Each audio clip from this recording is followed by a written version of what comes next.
வணக்கம். வாங்க ER Crazy சமையலில் ஒரு சூப்பராக மிருதுவான இனிப்பு கொழுக்கட்டை எப்படி செய்கிறதுங்க இப்போ வீடியோவில் பார்க்க போகிறோம். கண்டிப்பாக நீங்கள் ட்ரை பண்ணி பாருங்கள். சூப்பராக நான் செய்கிற இந்த மெத்தடில் செஞ்சிங்கன்னா சாஃப்டாக இருக்கும். எவ்வளோ சாஃப்டாக இருக்குது பாருங்கள் கொழுக்கட்டை.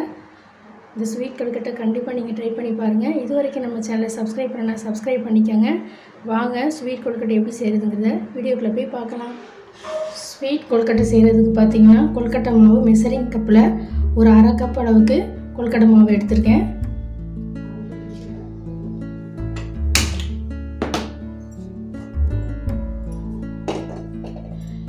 இப்போ கடாயை வச்சு இது லைட்டாக இந்த மாவை நம்ம வறுத்துக்கலாம். அடுப்பை மீடியம் ஃப்ளேமில் வச்சுக்கோங்க. கருக விடாமல் நம்ம எடுத்து வச்சுருக்க மாவை கடாயில் சேர்த்துக்குவோம்.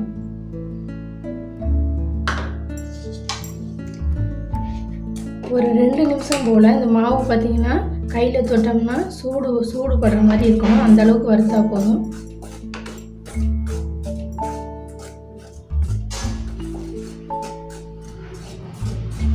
கையில் தொட்டு பார்த்திங்கன்னா மாவோட சூடு இது மாதிரி தொட்டால் சுடாமல் அந்தளவுக்கு இருந்தால் போதும். இப்போ அடுப்பு ஆஃப் பண்ணிடுவோம்.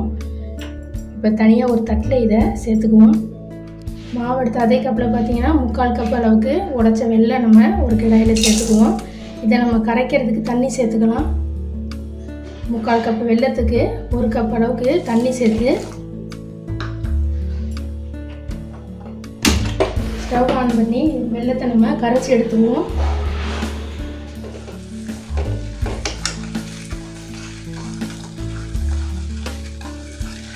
வெல்லம் பார்த்திங்கன்னா நல்லா கரைஞ்சிருச்சு, தண்ணி நல்லா கொதிச்சிருச்சு. இப்போ அடுப்பை ஆஃப் பண்ணிடுவோம். இப்போ வெல்லம் கரைச்சி வச்ச வெல்லத்தை நம்ம வடிகட்டி பேனில் சேர்த்துக்குவோம்.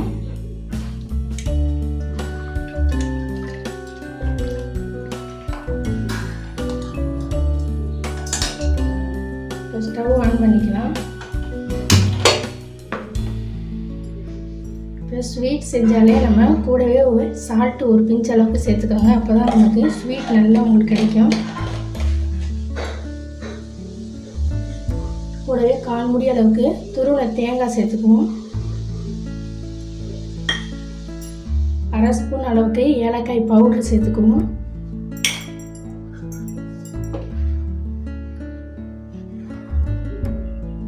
நல்லா கலந்து விட்டுக்கோங்க. கலந்து விட்ட பிறகு வறுத்து வச்சிருக்க கொழுக்கட்டை மாவு கொஞ்சம் கொஞ்சமாக சேர்த்துக்குவோம்.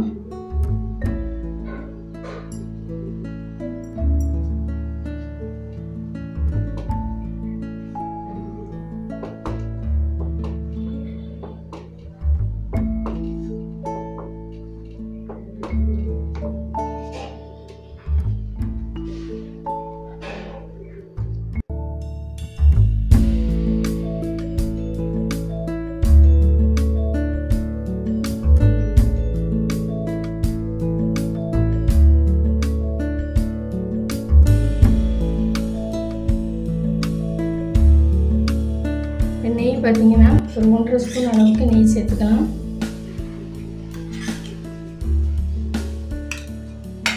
நெய் சேர்த்து செய்யறப்ப கொழுக்கட்டை பார்த்தீங்கன்னா ரொம்பவே டேஸ்ட்டாக இருக்கும்.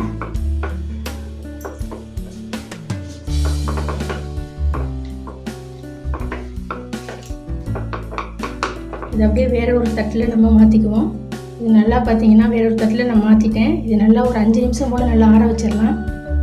மாவு பார்த்திங்கன்னா நல்லா ஆறிடுச்சு. இப்போ கொஞ்சமாக நம்ம கையில் நெய் சேர்த்துக்குவோம்.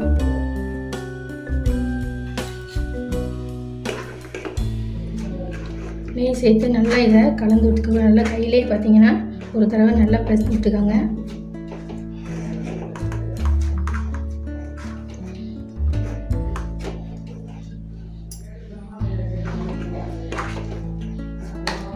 இப்போ நம்ம கொஞ்சம் பால்ஸாக நம்ம செஞ்சுக்கலாம்.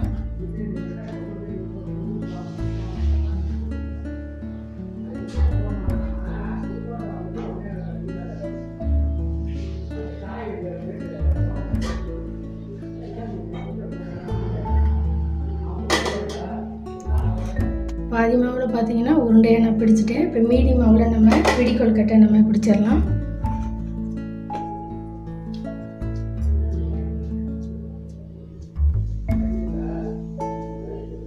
இப்படி அமுத்தி விட்டிங்கன்னா சூப்பராக நமக்கு பிடி கொழுக்கட்டை ரெடி ஆகிடும். இது போல் நம்ம எல்லா மாவையும் நம்ம ரெடி பண்ணிக்கலாம். இப்போ எல்லா மாவுலையும் பார்த்தீங்கன்னா பாதி உருண்டையாகவும் பாதி பிடி கொழுக்கட்டையாக ரெடி பண்ணிட்டேன் பாருங்கள். இப்போ இதை இட்லி பாத்திரத்தில் சேர்த்து நம்ம வேக வச்சு எடுத்துக்கலாம். இப்போ இட்லி பானையில் பார்த்தீங்கன்னா தண்ணி சேர்த்து கொதிக்க வச்சுருக்கேன். இப்போ இட்லி தட்டில் துணி சேர்த்து துணியை நல்லா ஈரத்தில் நனைச்சி சேர்த்துக்கோங்க. ரெடி பண்ணி வச்சுருக்க கொழுக்கட்டையை நம்ம தட்டில் சேர்த்துருவோம்.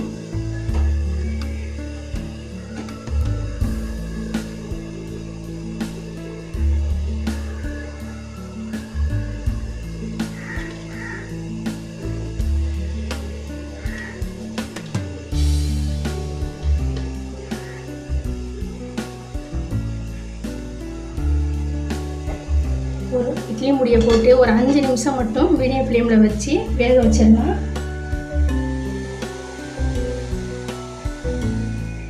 5 நிமிஷம் ஆயிடுச்சு வேக வச்சு. இப்போ நம்ம ஓப்பன் பண்ணிடுவோம். தொட்டு பாருங்கள், இந்த மாதிரி ஒட்டாமல் நமக்கு இருக்கணும். சூப்பராக வெந்துருச்சு. அடுப்பு ஆஃப் பண்ணிவிட்டு இதை ஆற விட்டின பிறகு நம்ம எடுத்துடலாம். சூப்பராக பார்த்தீங்கன்னா சாஃப்டாக பிடி கொழுக்கட்டை இனிப்பு கொழுக்கட்டை ரெடி ஆகிடுச்சு பாருங்கள். ரொம்பவும் பிள்ளையாருக்கு பிடிச்ச ஸ்வீட் கொழுக்கட்டை கண்டிப்பாக நீங்களும் ட்ரை பண்ணி பாருங்கள். இந்த பிள்ளையார் சேர்த்துக்கி கண்டிப்பாக நீங்கள் செஞ்சு பாருங்கள். செஞ்சு பார்த்துட்டு ஃபீட்பேக்கில் கமெண்டில் எப்படி வந்திருக்குன்னு போடுங்க. இந்த வீடியோ பிடிச்சா லைக் பண்ணுங்கள். ஏஆர் கிரியேஷன் சமையலுக்கு சப்ஸ்கிரைப் பண்ணுங்கள். தேங்க்ஸ் ஃபார் வாட்சிங். அடுத்த வீடியோவில் பார்க்கலாம். நன்றி, வணக்கம்.